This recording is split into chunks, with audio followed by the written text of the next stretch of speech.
of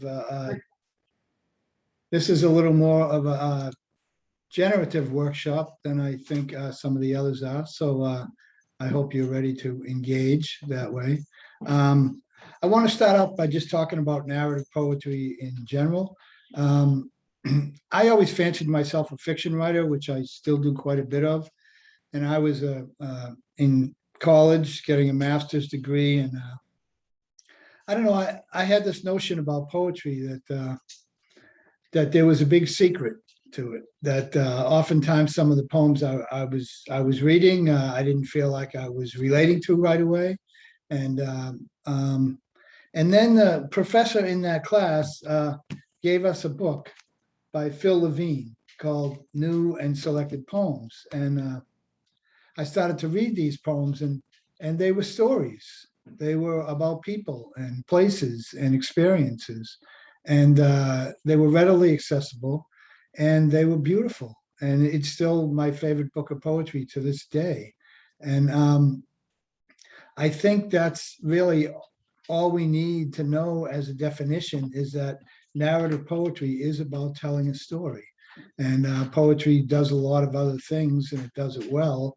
But narrative poetry really is designed to leave you at the end of the poem with an idea of a story, of a person, an experience, or a place. And some of these moments are small, some of them are larger. So I thought we'd look at a few of those. And because I brought up Phil Levine to begin, I'm going to share a screen of a poem of his. Let's see how I can do this. Let me go back 1 second. Are you okay there? Yeah, I just need to open the folder that I have it in, and I should have had this more prepared. So, all right, this should do it.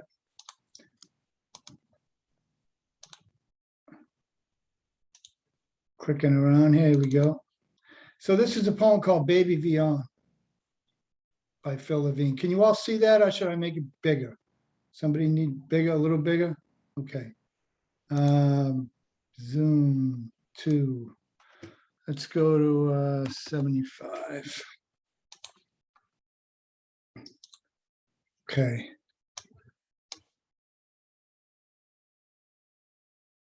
Just need to move people out of the way a little. Baby Beyond. He tells me in Bangkok he's robbed because he's white, in London because he's black, in Barcelona Jew, in Paris Arab, everywhere and at all times he fights back. He holds up 7 thick little fingers to show me he's rated 7th in the world, and there's no passion in his voice, no anger in the flat brown eyes flecked with blood. He asked me to tell all I can remember of my father, his uncle. He talks of the war in North Africa and what came after, the loss of his brother, the loss of his father, the loss of his brother. The windows of the bakery smashed and the fresh bread dusted with glass, the warm smell of rye, so strong he ate till his mouth filled with blood. Here they live and not die.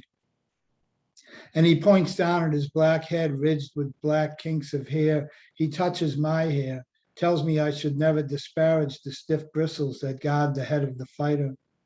Sadly, his fingers wander over my face, and he says how fair I am, how smooth. We stand to end this first and last visit, stiff, 116 pounds, 5'2", no bigger than a girl. He holds my shoulders, kisses my lips, his eyes still open.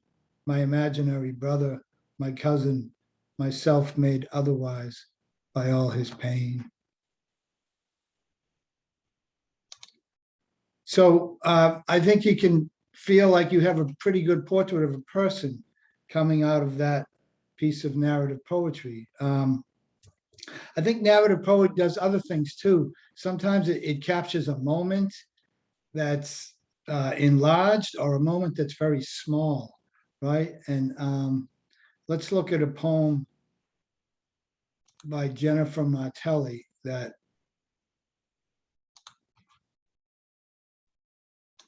takes that small moment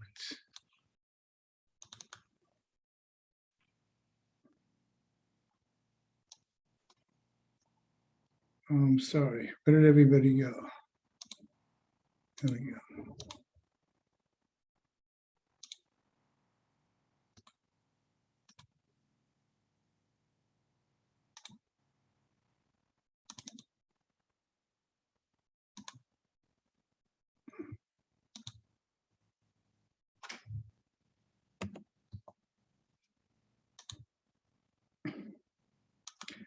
By Jennifer Martelli. At a crowded party, I am not envious of the beautiful woman who walks behind me. Her thick auburn hair, almost round eyes, and breasts I couldn't buy. There's a man coming toward me, yes, but his eyes are fixed on her promised land. I am meaningless as a sea to this Moses. He parts me in the crowd with a brush of his hand, the back of his hand pressed against my arm, which has thus been touched by complete want and adoration, much in the same way I've hoped God looks at me. I would walk in front of a beautiful woman 100,000 times to be moved like that. So, Jennifer takes a very small moment, right? It's almost a few seconds. So narrative poetry doesn't have to be the history of a person, which we kind of got in that first Phil Levine poem, but it can be about just a few seconds in an experience that has stayed with you. I want to look at another one by Maria Mazzotti Gillings, who is a staple in the New Jersey poetry scene, having gone to school with Allen Ginsberg and started the Poetry Center in Paterson, New Jersey. And she's a wonderful narrative poet and somebody that really everybody should read that's interested in narrative poetry.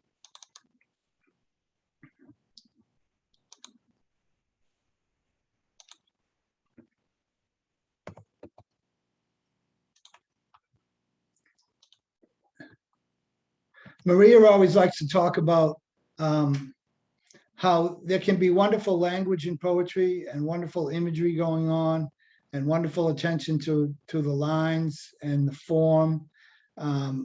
But her cry about poetry is that poetry is never really working for her unless she can find some identification and something in the poem that makes her remember something in her own life or have a reaction to the poem in a visceral way. So this is really where her poetry comes from. And here's the idea: eighth grade smells of chalk dust mingled with Miss Richmond's sultry perfume. The feel of our smooth wooden pen holders, the silver nibs, the black ink in our inkwells, the initials carved into our desk, and the bottled ink, the wooden floor scratched and scarred, the sun falling across in swatches, and the dust swirling like atoms through sunlight, the green blackout shades, the maps on pulleys that slide down over the board, Miss Richmond in her tight sweaters, her gold jewelry, her high heels tapping on the wooden floor, a sense of life, seas below the surface, all the rows of young people yearning for their lives to begin. One day, Miss Richmond said, "Today I'm going to tell you who will go on to college." And she went down each row and said, "You will, and you won't, you will, and you won't." I prayed and crossed my fingers for luck and prayed, "Please, please, let her say yes." So that's a moment that has stayed with Maria for a long time, right?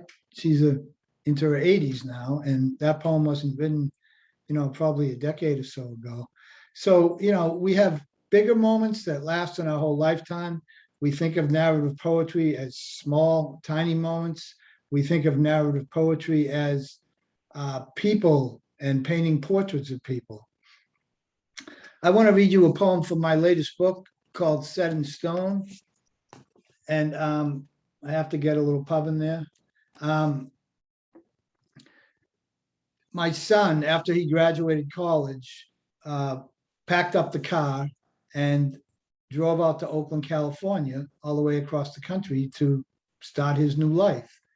And that felt like a very monumental moment for both of us. And it felt like something that was worthy of reflection. And so I wrote a poem about that that ended up being the title poem for this book. I have to find it.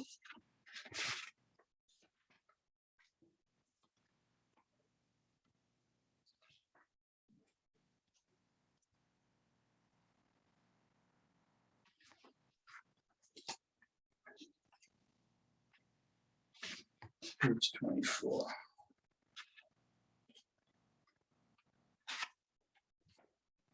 Set in stone.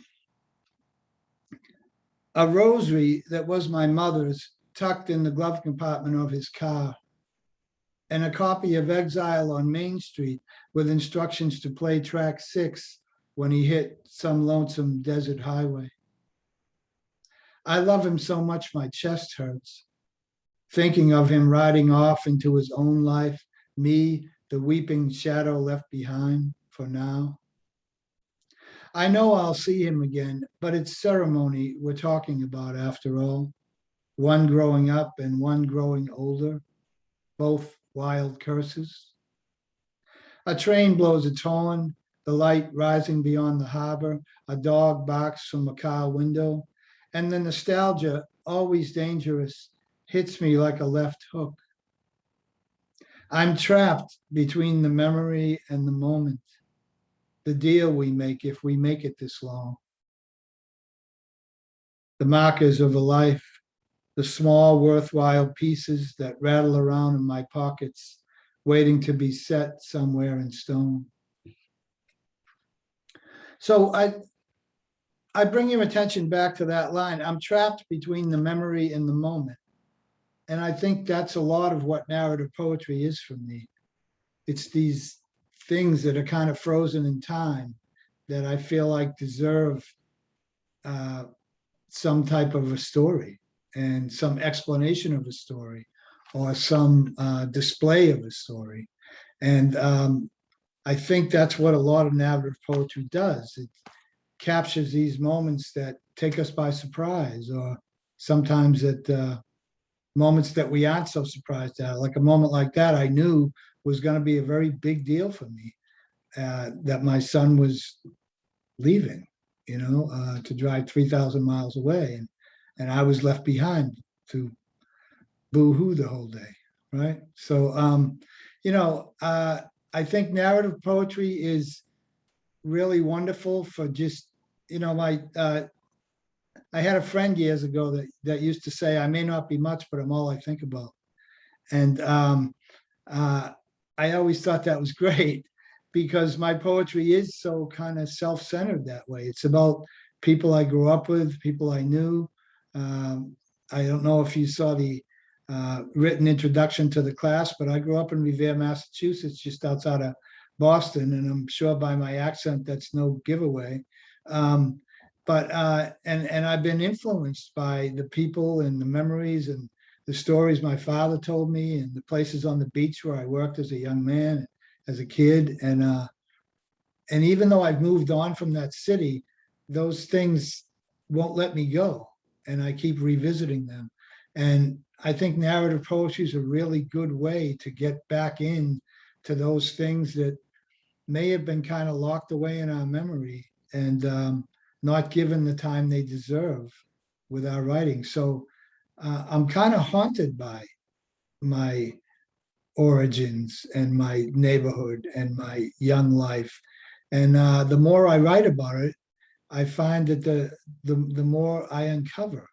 And so I'd like to try and do that now. I'd like to give you some prompts to go write for 15 minutes or so, and maybe come back and share them. And just to preempt that a little bit, I go to a writing workshop in New Jersey at least once a year. And it's put on by Maria Mazzotti Gillings and Laura Boss, who unfortunately passed away this year. But about 20, 25, 28 people get together and they break up into groups, and they'll give you 7 or 8 prompts and tell you to go away and write a poem and come back in 20 minutes, and you do it all weekend. And none of the poems are ever finished, but I'm always driving home over the Tappan Zee with 5 or 6 poems that I want to keep working on. And the first time I went to do that, I said to myself, there's no way I'm going to be able to write a poem in a few minutes. And you'd be surprised with your back to the wall with a little bit, say, a time limit, things that'll pop into your head and things that you can come up with. So I'm going to use a few of those prompts and a few of my own just to kind of see if I can ignite that memory that might lead you somewhere to write this kind of narrative style poem. Okay, so everyone good with that? All right. I'm just going to read this list. I'll go back over it if anyone needs me to do it again. And I'll write with you, I promise. Number 1, I come from a long line of blank. It's a prompt about tapping into family, right?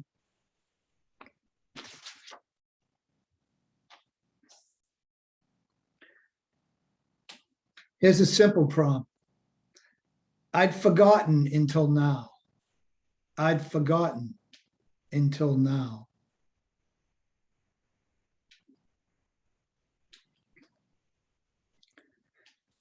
And a similar prompt. If only I had realized. If only I had realized. There might be a little guilt or regret in that prompt. It's okay. It's a safe place to be guilty.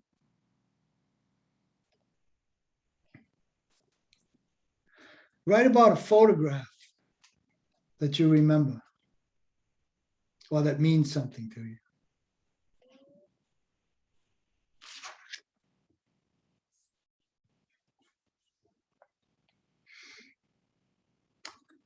This is a prompt of kind of direct address, as if you're thinking of a specific person. And the prompt is, I never told you this, but I remember. I never told you this, but I remember.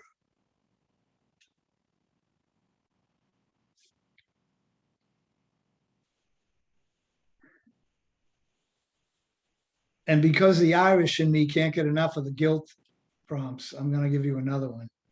What I am most ashamed of. What I am most ashamed of. I might be able to write a book of poems on that, but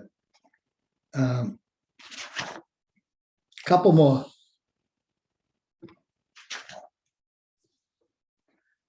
Oh, music always does wonders for narrative poetry for me. I'll hear a song and immediately transport me to a place. So this prompt is simply, whenever I hear that song, whenever I hear that song.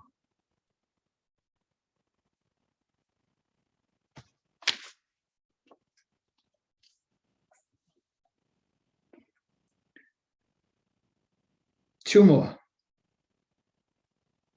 Waiting at the bus stop or waiting for a ride. Kind of throw yourself back into your neighborhood.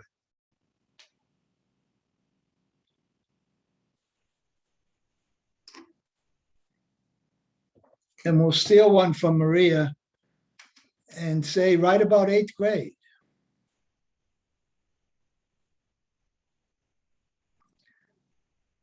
Do you think that's enough? Yeah, I'm seeing a lot of nods. Okay, I'm sure I have the ability to unmute you. So let's, so hopefully people will be willing to share some beginnings that they have. It's 1:37. So could we say 1:50 or 1:55? How's that? 1:55. That'll give us 18 minutes. All right. See you in 18 minutes. I'll still be here. If you have any questions, just wave your hand. Um, I always tell my students that I could wallpaper my house with rejection slips. But you know, and it is a numbers game, and we don't often know what magazine is looking for what type of poem at what time.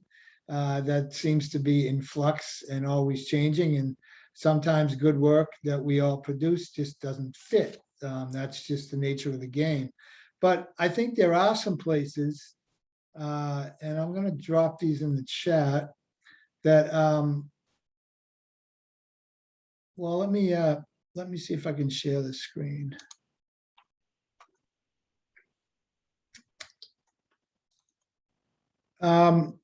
I mentioned Maria Gillen.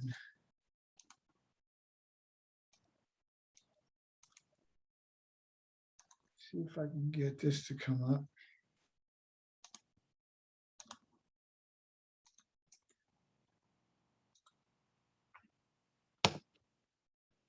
She runs the Patterson Literary Review, which is a wonderful place for narrative poetry. It's a very thick journal that comes out, and she publishes a lot of poetry, and she's a big fan of this type of poetry. So that's one place I would try. Another one is Laura Boss's magazine, even though she has passed away, is still in business.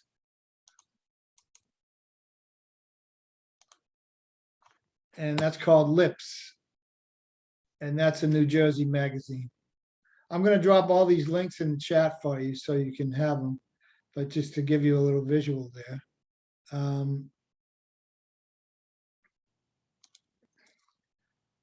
Soundings East is a magazine of the university where I teach. And they're pretty receptive to poetry of a narrative nature.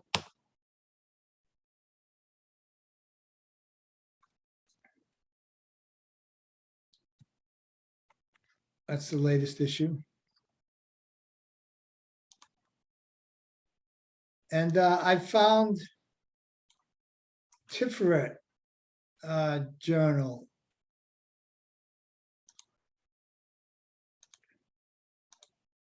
It has some wonderful storytelling poetry in it.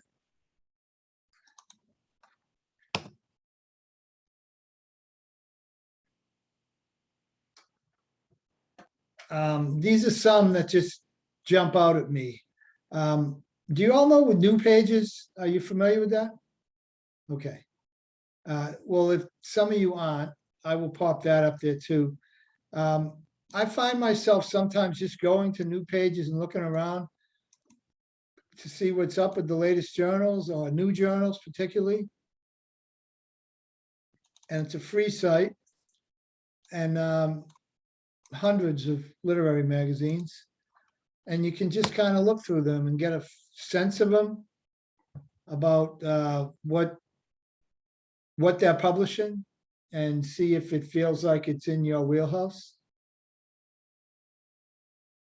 Let me stop this share so I can drop these in the chat.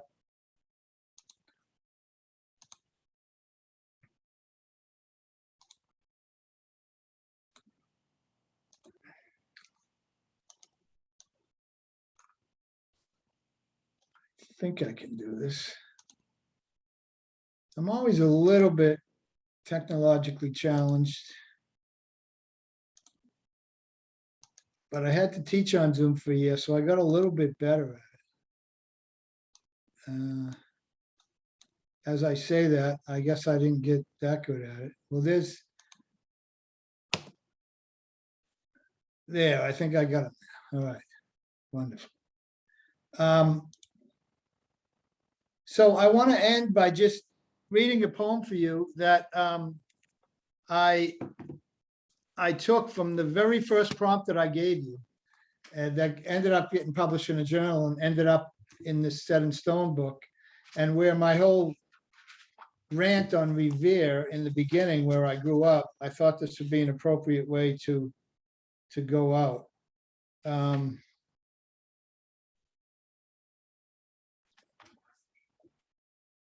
it was the prompt about a long line. I come from a long line. And I had many different jobs on the beach when I grew up as a kid, and this is kind of a tribute to those jobs. A long line. I come from a long line of beachfront vendors, caramel popcorn hawkers, bartenders, fry cookers. A long line of coffee pushers, Cracker Jack stumpers, cheeseburger makers. A long line of sawdust-footed hot dog dragging, cigarette smoking, liquor swabbing drink men. I come from a long line of weary waiters thumping home after 8 hours in the box, 3 a.m. tired-eyed, half in the wrapper drink pourers. A long line of sidewalk sweepers, cash collectors, grill scrapers, counter wipers, ashtray emptying, straw box stuffing, roast beef slicing, French fry bag stacking, barroom bouncing beach bums. Another long day, another short buck, hawk it loud and proud friend, long days, long nights, a long line of late day sleepers. So these prompts can work. They can find their way into magazines and into your collections. And I hope you're engaged in the world of narrative poetry as I am. And I hope that these poems get finished and that you send them out into the world. So thank you for spending some time with me. And I hope you got something out of it. And it was nice to meet you all. Great writing today. Kevin, thank you so much. And thank you to everybody for participating. It was a great session. The next one, I just put the link in there. So next up at 2:30, we have Writing for Children in YA, the pros and cons of self-publishing, the challenges of writing memoir, and also the ins and outs of writing contests. So lots of great stuff coming up at 2:30. So look forward to seeing you all soon. Next room. Kevin, thank you again. Thank you all. Bye.